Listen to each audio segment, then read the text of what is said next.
Getting back to the Bolshevik Revolution, one of the ironies of it is that both Lenin and Trotsky were in exile, one in Germany, one in the United States.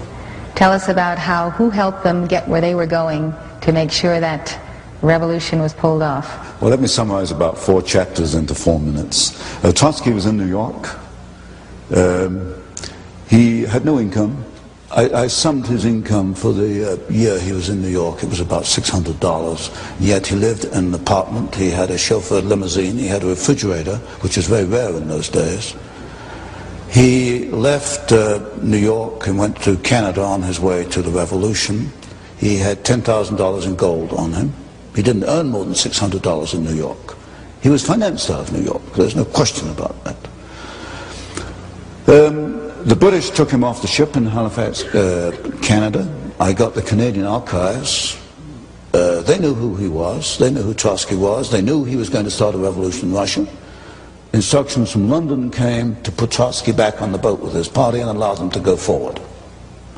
So there is no question that Woodrow Wilson, who issued the passport for Trotsky, and the New York financiers who financed Trotsky, and the British Foreign Office allowed Trotsky to perform his part in the revolution. Now over in Switzerland you get Lenin, who was in exile. He went through Germany in the famous sealed train by permission and with the encouragement of the German General Staff. And yet Germany and Britain were supposed to be fighting each other. And you get them both moving these 2 key revolutionaries into place inside Russia. And then of course the rest is history. They created the revolution. With no more than about 10,000 revolutionaries. They needed assistance from the West, and they got assistance from Germany, from Britain, and from the United States to continue and consolidate the revolution. Just tell us all over again why. Why? Just tell you won't it find again. this in the textbooks. Why is to bring about, I suspect, a plan to control world society in which you and I won't find the freedoms to believe and think and do as we believe. Did these power brokers actually envision at that time a one-world government that would be socialist? Yes. The second statement I made was that they did not want the Soviet Union to develop into another free enterprise society, and that this would offset it. Aiding the revolution would offset this event. That was made as a statement in 1919. You have various books, one by Gillette, the razor blade Gillette, called The City, I think it was, which laid out this corporate socialism for the world to see as early as, what, 1905, 1910. So around the turn of the century, you begin to see actually written statements by these internationalist businessmen of the kind of socialist empire they wanted to bring about. It's there, but these books, of course, are not included in your courses in political science and history at the regular universities. Well, talk about the Red Cross mission. Red Cross mission to Russia, 1918. About 17, bankers, lawyers, businessmen, We said a couple of doctors. There were 2 doctors, I think. There were 2 doctors. What was the mission? The mission was financed by William Boyce Thompson, the Chase Manhattan Bank, Federal Reserve System. The Red Cross didn't want to send a mission. The Red Cross said we don't need a mission to Russia. They already had one in Romania, which was doing a good job. But William Boyce Thompson wanted this mission, and he put the money up. He financed it. And if you look, I printed a list of the people on the mission, and there were mostly bankers and lawyers, Wall Street lawyers, and people in and around the Wall Street establishment. The function or the purpose of this mission was to be in place to assist the Bolshevik Revolution. The Red Cross mission to Russia was a cover vehicle. It enabled these Wall Street elitists, these Wall Street manipulators to be there in place, and then I traced a cable, $1 million from the Morgan Company in New York to Petrograd. I forget to which bank, but it came from William Boyce Thompson, and which financed the revolution. And then they put pressure back in the State Department in Washington to actually send arms to the revolution, which went forward in 1918. And then I found in the State Department files an extraordinary telegram in which Trotsky appealed to the State Department to send American Army instructors to train the new Soviet Army. And I think I reprinted that in one of my earlier books. So briefly, the Red Cross mission was a cover vehicle to enable Wall Street to be there in place to guide and manipulate the ongoing Bolshevik revolution. And what was the response of the State Department? Oh yes, they were quite willing to send U.S. Army instructors. Do you know to what I don't know if extent? they went forward. I know the arms, I know the rifles went forward. I didn't trace the response to the telegram, except it was approved within the State Department. And I reprinted the telegram. I never did find a response. That's probably taken out the files. Do you know the figure to which Wall Street supported the Bolsheviks? Well, it was $1 million. Just the William Boyce Thompson figure? That figure. But then you've got the other assistants. For example, the whole Siberian episode. See, in 1918, the Bolsheviks really only controlled Moscow and what was then Petrograd, which is now Leningrad. They could not have beaten off the White Russians, the Czechs, who were in Russia at that time, the Japanese, who were anti-Bolshevik. They could not have beaten it off without assistance from the United States and from Britain.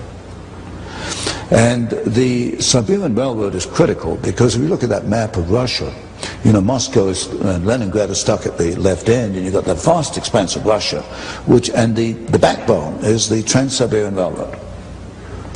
Now, the history books will tell you that American troops went in, they occupied the Trans-Siberian Railroad in order to prevent the Japanese from coming in. Well, this is absolute nonsense. I've never written the book. I hope to get around to it one day. I've got 2 big boxes of files on this. The purpose of the American army in Siberia was to hold the Trans-Siberian Railroad until the Bolsheviks were strong enough to take it over. And they did that very effectively. They held off the Japanese. They held them back near Manchuria. They evacuated the Czechs out along the Trans-Siberian Railroad. The French and the British gave up because they said the Americans are helping the Bolsheviks. They evacuated. And in one of these books I reprinted a little clipping from the New York Times of, I think, 1919.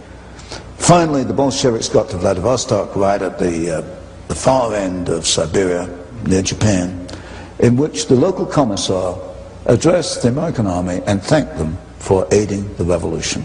And that was in the New York Times, and I reprinted it.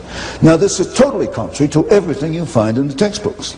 The textbooks say we went into Siberia to at least be neutral, and I suppose most people would assume we went in to stop the Bolsheviks. We didn't. We went in to help the Bolsheviks.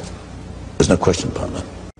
There's no question that they could not have consolidated their revolution without the capitalists. Absolutely none. Absolutely none. They had too many enemies. Not only outside enemies, the White Russians. The Ukrainians themselves were not particularly happy. All your ethnic groups in Russia were not particularly happy with the Bolsheviks. They could not have won without Western assistance. There is no question about that. Then they were starving. The factory, they couldn't operate the factories because the Bolsheviks shot all the managers and the technicians. Either that or they left Russia. The factories were closed down. Russia was starving. By 1922, Lenin himself said the end has come. They had no food.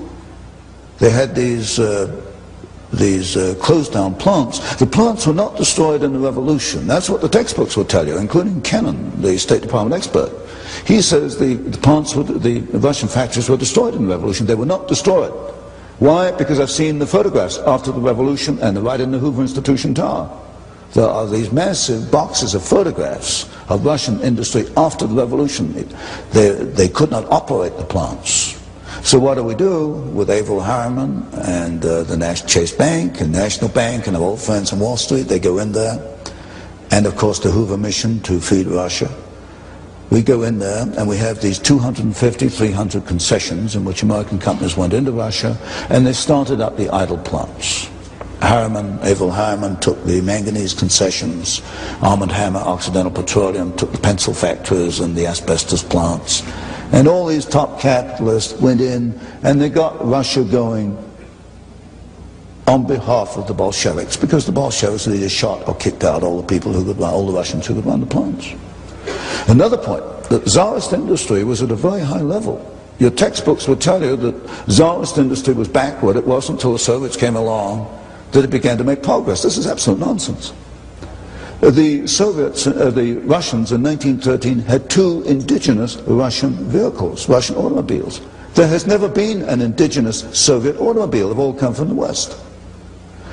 The Tsarist Russians produced an airplane in 1916 with a wingspan longer than the 747. This is not known today. It's just wiped out history. Technologically, the Tsarist Russians were at least on a par with the rest of the world. They only began to decline when the Soviets took over. And then you've got the long history from that point onwards, how we got the first 5-year plan, 1929, 1933. I look at the first 5-year plan, I look at every plant that was built in Russia at that time. Every single plant was built by a Western company. Not one single plant was built by the Soviets. You name any plant, if there are any Russians here from way back, you name any plant in the first 5-year plan, and you know as well as I do who built it. It wasn't the Soviets, it was a Western company. And you run down the list, Caterpillar tractor. There are more Caterpillar tractors in the Soviet Union than there are outside the Soviet Union. Ford Model A, Ford built the Gorky plant. And as soon as the Ford engineers left, they started to turn out military vehicles. You name it, in the first 5-year plan, every single plant was built basically by American companies, but a lot of British, French, and German and Japanese were in there too. Then the second 5-year plan in the 1930s was a duplicate. They tried to copy the first 5-year plan with their own resources. They fell flat on their faces, and they had to come back to the Western companies for assistance to duplicate the plants put in the first 5-year plan. And for example, I was in Douglas Aircraft Company. They let me into their files, and it was amazing the detailed assistance given by Douglas Aircraft. They bought one DC-3, and then they bought a DC-3 in sub-assembly, and all kinds of duplicate spare parts to get the thing going. And then we've got that story, I don't know how much detail you want, which continues right up to today, July 1, 1987, and you mentioned, I think, this morning, the Toshiba and the Toshiba Japanese plant and the Norwegian company, a government-owned plant, which provided the milling machines which enabled now the Soviet submarines to be 10 times quieter than they were before, and that's going to cost us $4 billion so that we can offset what we have given them. And this stupidity has continued stupidity in my sense. From the viewpoint of a Wall Street capitalist, I guess it's smart business. This has continued for 60 years. And this supposedly by our allies, but this is not the people of Japan and Norway. No. This is again the internationalists. It's the internationalists. Toshiba represented on the Trilateral Commission founded by David Rockefeller in 1973. It's your top corporate elitists, your top corporate establishment attorneys, the top politicians. Senator Mansfield once said, you don't get along unless you go along.